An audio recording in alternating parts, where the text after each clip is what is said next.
Do you know many people are having trouble with turning off the off-road mode on their Audi Q7? Don't worry. In this video, we'll show you how you do this. Let's start. Step 1. Ignition on. Start by sitting in the driver's seat and ensure the ignition is on. Step 2. Locate button. Find the Drive Select button on the center console near the gear selector. Step 3. Open menu. Press the Drive Select button to open the Drive Select menu on your screen. Step 4. Select mode.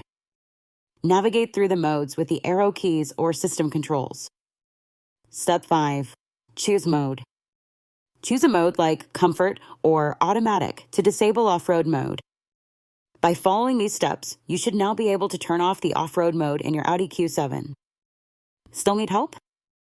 Visit our website for the complete manual. There you will also find questions and answers from other Audi users. Did you find this video helpful? By subscribing, you help us continue to answer users' questions. So, subscribe to our channel.